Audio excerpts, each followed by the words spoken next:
Hello friends, welcome back to my channel. आज मैं आपके लिए एक नए कोरियन ड्रामा की एक्सप्लेनेशन लेकर आई हूँ। तो चलिए कहानी की शुरुआत करते हैं। कहानी शुरू होती है एक क्लासरूम से, जहाँ सुंदर सुंदर लड़कियाँ आपस में बातें कर रही होती हैं और क्लास के सारे लड़के उन्हें टकटकी लगाकर देख रहे होते हैं। यूनो भी उनमें से एक होता है।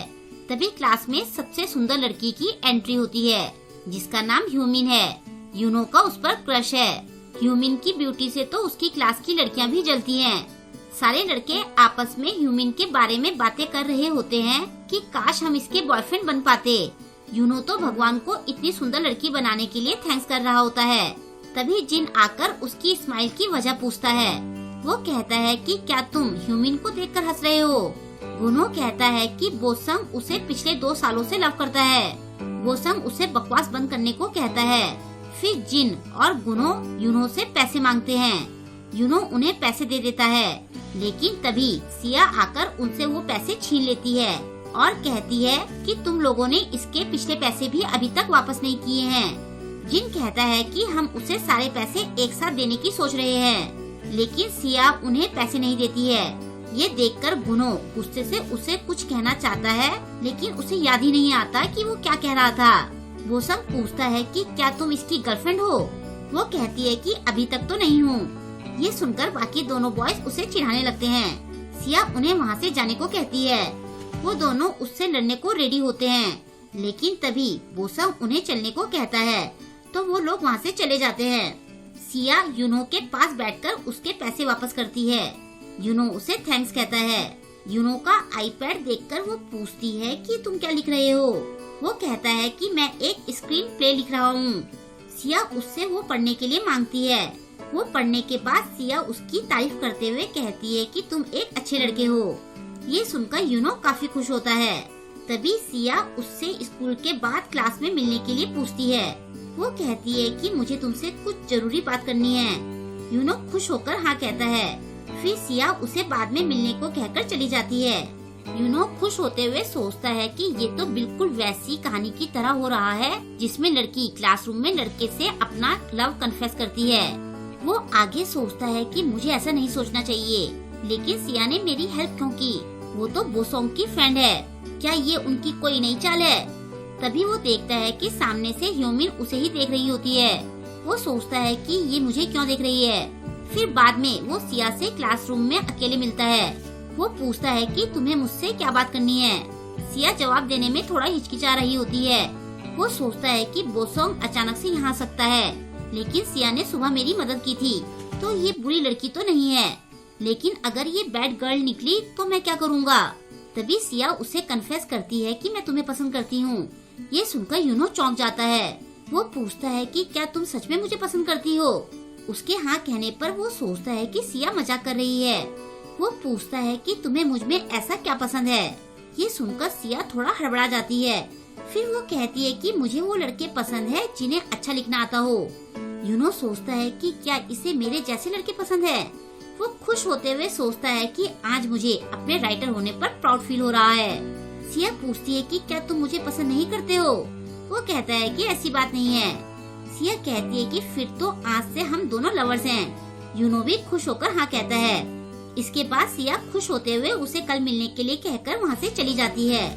यूनो तो ये सोचकर खुश हो रहा होता है कि अब मेरे पास एक ब्यूटीफुल गर्लफ्रेंड है। नेक्स्ट डे वो दोनों साथ में बैठे होते हैं। यूनो उसे अपनी लिखी नई स्टोरी पढ़ने के लिए देता है। तभी सिया उससे पूछती है कि क्या तुम मेरा एक काम कर सकते हो? यूनो उससे पूछता है कि क्या काम करना है।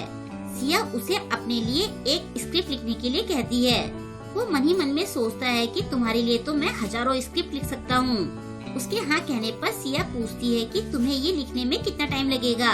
वो कहता है कि कम से कम 1 महीना तो लगेगा। सिया कहती है कि ये तो बहुत लंबा टाइम है।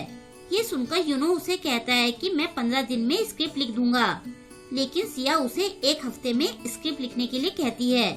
वो सोचता है कि 7 दिन में स्क्रिप्ट लिखना तो बहुत हार्ड है, लेकिन इसने फर्स्ट टाइम मुझसे कुछ मांगा है, तो मैं ये जरूर करूँगा। यूनो के हाथ कहने पर सिया खुशी से उसका हाथ पकड़ती है और उसके ऐसा करने से यूनो के दिल की धड़कनें बढ़ जाती है। इसके बाद सिया उसे स्कूल में मिलने को कहकर चली जाती है। बेचारा यूनो अपने हाथ को देखकर सोचता है कि आज के लिए तो मैं अपना हाथ नहीं धोने वाला हूँ। फिर वो पूरी शिद्दत से स्क्रिप्ट लिखने लग जाता है। वो काफी थका होता है। उसका फ्रेंड आकर पूछता है कि क्या तुम सोए नहीं हो? यूनो कहता है कि मुझे ये स्क्रिप्ट पूरी करनी है। उसका फ्रेंड कहता है कि क्या तुम्हें स्क्रिप्ट लिखने की जॉब मिली है?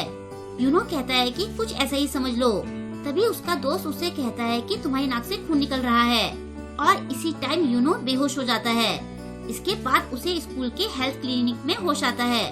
वो वहाँ से जाने की सोचता है, लेकिन जैसे ही वो पर्दा हटाता है तो सामने उसे ह्यूमिन उसके आईपैड पर स्टोरी पढ़ते दिखती है। ह्यूमिन कहती है कि तुमने कहानी तो अच्छी लिखी है, लेकिन ये कुछ ज्यादा ही फॉर्मल है। ये सुनकर यूनो उससे अपना आईपैड ले लेता है। ह्यूमिन कहती है कि मुझे लगता है कि तुम में स्टोरी लिखने का हुनर तो है। यूनो खुश होकर उसे थैंक्स कहता है। ह्यूमिन को देखकर वो सोचता है कि क्या ये मेरी जैसी ही है।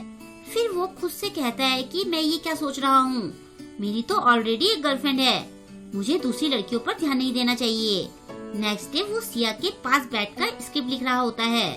सिया देखती है कि वो बहुत थका हुआ लग रहा होता है। वो उससे पूछती है कि क्या तुम ठीक हो? वो कहता है कि मैं ठीक हूँ। ये देखकर सिया उसे अपनी गोद में लिटाकर कहती है कि तुम हद से ज्यादा काम मत करो, ओवरवर्क से तुम्हारी सेहत खराब हो जाएगी।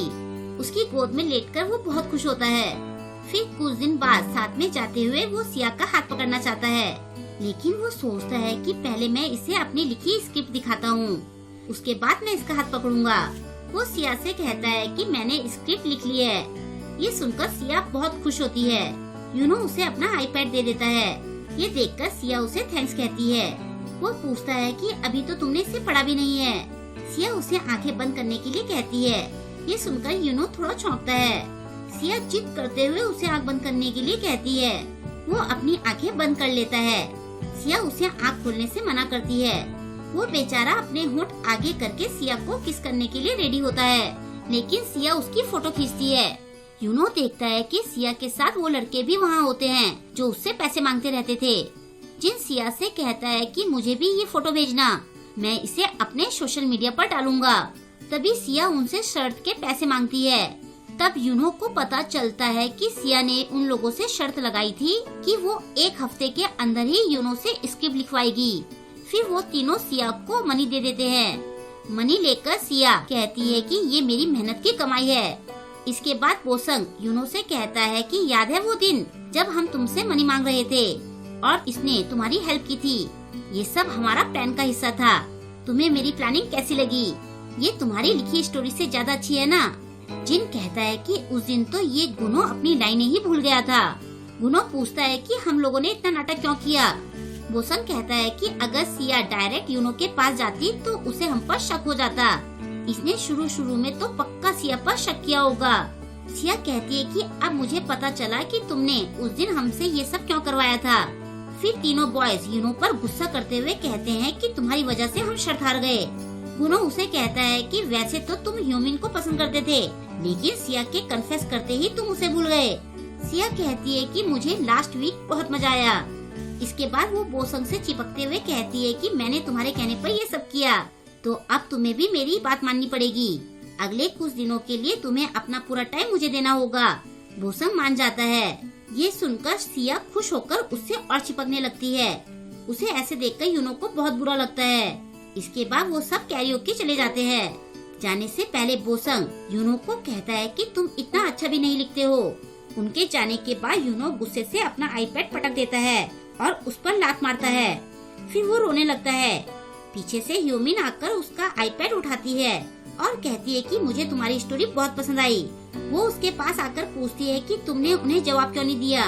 क्या तुम्हें किसी को बुली करना पसंद नहीं है? क्या तुम एक जोकर हो? क्या तुम्हें गुस्सा नहीं आ रहा है? यूनो सोचता है कि मुझे इतना गुस्सा आ रहा है कि मुझसे ये कंट्रोल नहीं हो रहा है, लेकिन मैं कुछ नहीं कर सकता हूँ। वो जवाब देता है कि मुझे गुस्सा नहीं आ रहा है। ह्यूमिन कहती है कि अपने दिल की बात के उल्टा जवाब देते हुए क्या तुम्हें बुरा नहीं लगता? वो सोचता है कि इसे ये बात कैसे पता चली। ह्यूमिन कहती है कि बदला लेने में मैं तुम्हारी हेल्प करूँगी। वो सोचता है कि मैंने तो कभी बदला लेने के बारे में सोचा भी नहीं। वो उससे पूछता है कि तुम मेरी हेल्प क्यों करना चाहती हो? ह्यूमिन कहती है क्योंकि मैंने तुम्हारी स्टोरी बहुत एंजॉय की। यूनो पूछता है कि बदले में तुम मुझसे क्या चाहती हो? ह्यूमिन कहती है कि तुम मेरे लिए एक स्क्रिप्ट लिख देना। यूनो सोचता है कि क्या मुझे फिर से ये करना पड़ेगा। तभी ह्यूमिन कहती है कि मैं तुम्हारी कहानी के हिसाब से काम करूँगी। इसके बाद यूनो अपने बदले की कहानी लिखता है और ह्यूमिन उसके हिसाब से काम करती है। वोसंग रास्ते से जा रहा होता है। ह्यूमिन किसी दूसरे का नाम लेकर उसके सिर पर मारती है और फिर भोली बनने का दिखावा करते हुए उससे माफी मांगती है। वो कहती है कि पीछे से तुम मेरे फैन की तरह लग रहे थे। वोसंग खुश होते हुए कहता है कि सारी गलती मेरी ही है। वो उसके पास जाकर पूछती है कि तुम कहाँ जा रहे थे। वोसंग कहता है कि मुझे सिया के साथ जाना है। ह्यूमिन उसे अपने साथ चलने को कहती है। वोसंग फिर भी सिया के साथ जाना चाहता है तो वो उसका हाथ पकड़ते हुए बड़ी ही सीड्यूसिंग वे में कहती है कि तुम मेरे साथ चलो ना। वोसंग का ईमान डगमगा जाता है।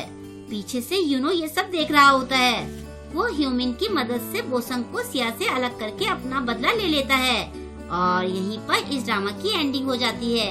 आई होप कि आपको आज का ये ड्रामा पसंद आया होगा।